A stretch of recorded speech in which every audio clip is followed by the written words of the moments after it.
20th century Malayalam literature translation ആണ് അടുത്ത. അതിന്റെ ഇമ്പോർട്ടൻറ്റ് ക്വസ്റ്റ്യൻസ് ആണ് നമ്മൾ നെക്സ്റ്റ് ഡിസ്കസ് ചെയ്യാൻ പോകുന്നത്. അതിനകത്ത് ഫസ്റ്റ് ക്വസ്റ്റ്യൻ ചോദിച്ചേക്കുന്നതെന്ന് വെച്ച് കഴിഞ്ഞാൽ, അപ്പം ഇതിനകത്ത് ഓൾറൗണ്ട് ആയിട്ട് കുറേ ക്വസ്റ്റ്യൻസ് പറഞ്ഞു പോയിട്ടുണ്ട്. സോ നമുക്ക് കുറച്ച് നോക്കുമ്പോഴത്തേക്ക് നിങ്ങൾക്ക് ഒരു ഐഡിയ കിട്ടും എങ്ങനെയാണ് ചോദ്യം വരുന്നതെന്നുള്ളത്. ഫസ്റ്റ് ക്വസ്റ്റ്യൻ എന്ന് പറയുന്നത്, ഹൗസ് വൈഫ് എന്നുള്ള പോയത്തിനകത്ത് സണ്ണിന്റെ പാർട്ട് എന്താണ്? ഓക്കെ, അപ്പോൾ ഇൻ ദ പോം ഹൗസ് വൈഫിനകത്ത് സൺ എന്ന് പറയുന്നത് സിംബലൈസ് ചെയ്യുന്നത് ആ ഹൗസ് ഹോൾഡ് അല്ലെങ്കിൽ ആ ഹൗസ് വൈഫിന്റെ ഹൗസ് ഹോൾഡ് ചോർസ് അല്ലെങ്കിൽ ഡ്യൂട്ടീസിനെ കുറിച്ചാണ് കാണിക്കുന്നത്, അല്ലെങ്കിൽ ആ ഒരു ബേർഡനെ കുറിച്ചാണ് പറയുന്നത്.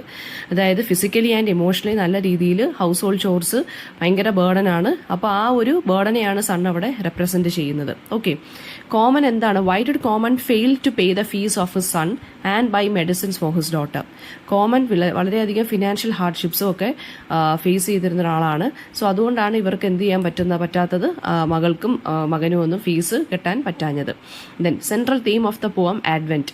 അഡ്വെന്റിന്റെ സെൻട്രൽ തീം എന്താണെന്ന് വെച്ചാൽ റിന്യൂവൽ ആൻഡ് ഹോപ്പ് ആണ്. അതായത് ഒരു കൈൻഡ് ഓഫ് സ്പിരിച്വൽ അവേക്കനിങ് അല്ലെങ്കിൽ ഒരു സിഗ്നിഫിക്കൻറ്റ് ചേഞ്ച് വരുന്നു എന്നുള്ളൊരു ഹോപ്പാണ് ഈ ഒരു പോയത്തിന്റെ സെൻട്രൽ തീം എന്ന് പറയുന്നത്. ഇനി പോയറ്റ് എന്താണ് അഡ്വെന്റിനകത്ത് ലോങ് ചെയ്യുന്നത്? ഒരു കൈൻഡ് ഓഫ് റിഡംഷൻ അല്ലെങ്കിൽ ഫുൾഫിൽമെന്റ് ഓഫ് പ്രോമിസസ് ആണ് ഇദ്ദേഹത്തിന് വേണ്ടത്, അല്ലെങ്കിൽ ഒരു കൈൻഡ് ഓഫ് ട്രാൻസ്ഫർമേഷൻ, മാറ്റം.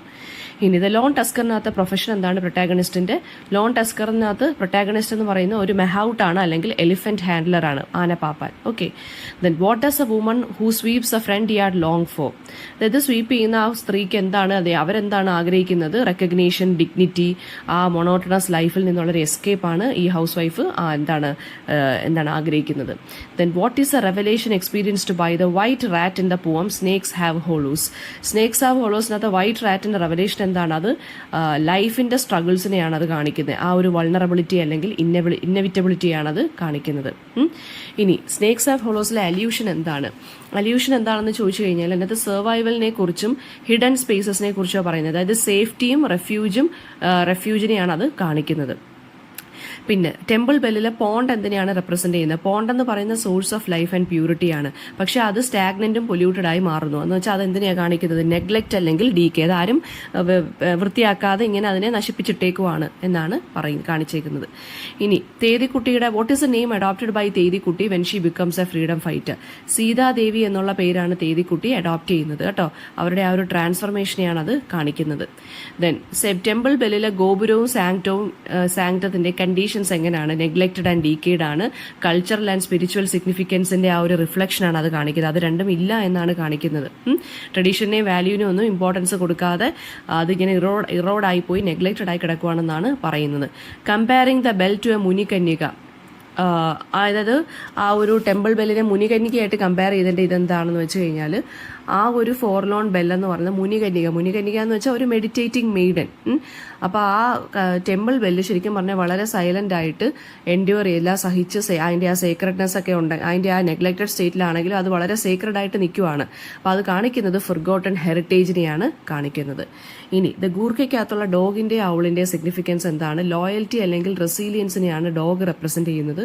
ഔള് റെപ്രസെന്റ് ചെയ്യുന്ന വിസ്ഡം അല്ലെങ്കിൽ സോളിറ്റ്യൂഡ് ആണ്. ഗൂർഖയുടെ ലൈഫിൽ വേണ്ടുന്ന രണ്ട് കാര്യങ്ങളാണ് ഇതിനകത്ത് പറയുന്നത്. അതായത് ഫെയ്ത്ത്ഫുൾ സർവീസും വേണം, എന്നാൽ ഐസൊലേറ്റഡ് ആയിട്ട് ഇരിക്കുകയും വേണം. ഇനി തങ്കം നായറിന്റെ ക്യാരക്ടർ ആണ് വളരെ സ്ട്രോങ് വിൽഡ് ആയിട്ടുള്ള ഇൻഡിപെൻഡന്റ് ക്യാരക്ടറാണ്. സൊസൈറ്റിയുടെ നോംസിനെയൊക്കെ ചലഞ്ച് ചെയ്യുന്നു. സ്ത്രീകളുടെ ആ ഒരു ഇവോൾവിംഗ് റോൾസിനെ റെപ്രസെന്റ് ചെയ്യുന്ന ഒരു ക്യാരക്ടറാണ് തങ്കം നായർ. ഇനി പൈതഗോറസ് ഗെയിമിന്റെ വിന്നേഴ്സ് ആരൊക്കെയാണ്? ശരിക്കും പറഞ്ഞു കഴിഞ്ഞാൽ വിന്നേഴ്സ് ആരൊക്കെയാണെന്നല്ല, വിന്നേഴ്സ് പൈതഗോറസ് ഉള്ള ആ പോത്തിനകത്ത് എന്താ പറയുന്നത്, ആ സ്റ്റോറിക്കകത്ത് എന്താ പറയുന്നത്? ടെമ്പററി സാറ്റിസ്ഫാക്ഷൻ ആണ് അവർക്ക് കിട്ടുന്നത്. പക്ഷെ അവരും അൾട്ടിമേറ്റ്ലി എന്താണ്, മെറ്റീരിയലിസം എന്നുള്ള ആ ഒരു സൈക്കിളിനകത്ത് കോട്ടപ്പായി മാറുകയാണ്. പിന്നെ കെ കൊച്ചു ഓൺ സോഷ്യൽ റിനൈസൻസ് എന്താ പറയുന്നത്? മാർജിനലൈസേഷൻ ഓഫ് ദളിത്തിനെ കുറിച്ചും ആ റിഫോം മൂവ്മെന്റ്സിനെ കുറിച്ചും മെയിൻ സ്ട്രീം നെറേറ്റീവ്സിനെ എങ്ങനെ നമുക്ക് മാറ്റി ഇങ്ങനെയുള്ളവരുടെ നെറേറ്റീവ്സിനെ എങ്ങനെ മുമ്പിലോട്ട് കൊണ്ടുവരാം എന്നുള്ളതാണ് സംസാരിക്കുന്നത്. വെള്ളായപ്പനും ഹസൻകുട്ടിയും തമ്മിലുള്ള മീറ്റിംഗ് എങ്ങനെയാണ്? വെള്ളായപ്പനും ഹസൻകുട്ടിയും തമ്മിലുള്ള മീറ്റിങ്ങിനെ കുറിച്ച് ഞാൻ ആ ഓഡിയോയ്ക്കകത്ത് ഇട്ടിട്ടുണ്ട്. ആഫ്റ്റർ ദ ഹാങ്ങിങ് എന്നുള്ളതിനകത്ത് ഇട്ടിട്ടുണ്ട്. അപ്പം നിങ്ങൾ നോക്കേണ്ടതെന്ന് വെച്ചാൽ വെള്ളായപ്പൻ ഹസൻകുട്ടിയുടെ അടുത്ത് മാത്രമല്ല വേറെ ആളുകളുടെ അടുത്തും സംസാരിക്കുന്നതായിട്ടുണ്ട്. സോ ആ ഡിസ്കഷൻസും അവർ തമ്മിലുള്ള ആ ഒരു സൈലൻസ്, ചിലപ്പോൾ 1-2 വാക്കുകൾ മാത്രമേ മിണ്ടത്തുള്ളൂ, പിന്നെ സൈലൻസ് ആയിരിക്കും. അപ്പോൾ അതിൻ്റെ ഇമ്പോർട്ടൻസ് എന്താണെന്നും ഒന്ന് അറിഞ്ഞിരിക്കുന്നത് നല്ലതായിരിക്കും. അത് ആ സ്റ്റോറി കേട്ടിട്ട് മനസ്സിലാക്കുന്നതായിരിക്കും നല്ലത്. ദെൻ ആൻഡ് മീബിളിൻ്റെ ഹൗസിൻ്റെ സിഗ്നിഫിക്കൻസ് എന്താണ്? അതൊരു ഫാമിലി ബോണ്ടിൻ്റെ മെറ്റഫറായിട്ടാണ് കാണിക്കുന്നത്. അതായത് പേഴ്സണൽ ആൻഡ് സൊസൈറ്റി സൊസൈറ്റൽ കോൺഫ്ലിക്റ്റിൻ്റെ ഒരു ഇൻ്റർസെക്ഷൻ പോലെയാണ് അവരുടെ വീട് കാണിക്കുന്നത്. പാത്തുമാസ് ഗൂട്ടിലെ ലാംഗ്വേജ് എങ്ങനെയാണ്, വളരെ കൊളോക്കിയലാണ്, ലോക്കൽ ഡയലക്റ്റ് ഓഫ് കേരളത്തിലാണ് ഇത് പറഞ്ഞു പോയേക്കുന്നത്. ആ റൂറൽ ലൈഫിൻ്റെ എസൻസിനെ കുറിച്ച് കാണിക്കാൻ വേണ്ടിയാണ് അങ്ങനെ തന്നെ എഴുതി പോയേക്കുന്നത്. എർത്തി ഹ്യൂമർ എന്നാണ് അതിനെ പറയുന്നത് കേട്ടോ. ഇനി ദ അഡ്വെന്റ് എന്നുള്ളതിനകത്ത് പോയിറ്റിന്റെ ആക്ഷൻസ് എന്താണെന്ന് വെച്ചാൽ ഒരു ട്രാൻസ്ഫോർമേറ്റീവ് സ്പിരിറ്റിലാണ് നിൽക്കുന്നത്. കുറച്ച് ആശ്വാസത്തിനും ഇൻസ്പിറേഷനും വേണ്ടിയാണ് അയാൾ ഹൂപ്പ് ചെയ്ത് നിൽക്കുന്നത്.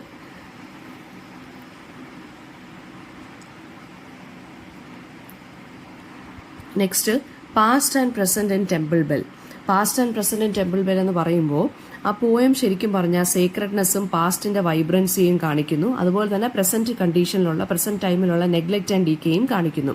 അപ്പോൾ ടെമ്പിൾ ബെല്ല് വൺസ് ത്രൈവിംഗ് ആയിരുന്നു, ഇപ്പോൾ സൈലന്റ് ആൻഡ് ഫൊർഗോട്ടൺ ആണ്. അത് കാണിക്കുന്നത് വാല്യൂ അല്ലെങ്കിൽ നമ്മുടെ കൾച്ചറൽ ഹെറിറ്റേജിനെ ഇറോഡായി പോയി എന്നുള്ളതാണ്. ദെൻ നെക്സ്റ്റ് ക്വസ്റ്റ്യൻ എന്ന് പറയുന്നത് എറ്റേണൽ സ്ലേവ്സ് എന്ന് ദളിതിനെ എങ്ങനെയാണ് പറഞ്ഞേക്കുന്നതെന്ന്. അതായത് അവരുടെ ആ ഒരു റെസിലിയൻസും കോൺട്രിബ്യൂഷൻസ് ടു ഹിസ്റ്ററിയും കാസ്റ്റിസ്റ്റ് നറേറ്റീവ്സിനെയൊക്കെ ചലഞ്ച് ചെയ്യുന്ന രീതിയിലുള്ള അവരുടെ വർക്ക്സ് എന്ന് പറയുന്നത് എന്താണ്, അതിനകത്തെല്ലാം പറഞ്ഞു പോയേക്കുന്നത് ഇവരെ എറ്റേണൽ സ്ലേവ്സ് ആയിട്ടാണ്. ആരെയാണ്? ഈ ദളിത്സിനെ. ഓക്കെ, അതും കൂടുതൽ ഡിഫൈൻ ചെയ്ത് ഞാൻ ആ വർക്കിനകത്ത് പറഞ്ഞു പോയിട്ടുണ്ട്, ആ ഒരു ഓഡിയോക്കകത്ത് പറഞ്ഞു പോയിട്ടുണ്ട്. പിന്നെ പ്രേതഭാഷണം എന്നുള്ളതിനകത്ത് നമുക്ക് നോക്കാം. അതിനകത്ത് ഗോഡിന്റെ സൈലൻസ് എങ്ങനെയാണെന്ന്. പ്രേതഭാഷണത്തിനകത്തുള്ള ഗോഡ് എന്ന് പറയുന്നത് എന്താ പറയുക, അതായത് ആ ഒരു സ്പീച്ച്ലെസ് ആണ്. ശരിക്കും പറഞ്ഞാൽ ഹ്യൂമൻ ഹിപ്പോക്രസി കണ്ടിട്ട് വളരെ സ്പീച്ച്ലെസ് ആയിട്ട് നിൽക്കുവാണ്. അപ്പോൾ ആ സ്പിരിച്വാലിറ്റിയെ കൊമേഴ്ഷ്യലൈസ് ചെയ്തിരിക്കുകയാണ് അത്. അപ്പം ആ ഒരു ഡിവൈൻ ഡിസപ്രൂവൽ അല്ലെങ്കിൽ സൊസൈറ്റിയുടെ കറപ്ഷനെ കുറിച്ചുള്ള ആ ഒരു ഷോക്കിംഗ് ആയിട്ടുള്ള കാര്യം, അതുകൊണ്ടാണ് ഗോഡ് ഇങ്ങനെ സൈലന്റ് ആയിട്ട് നിൽക്കുന്നതെന്നാണ് ഇതിനകത്ത് പറഞ്ഞു പോയേക്കുന്നത്.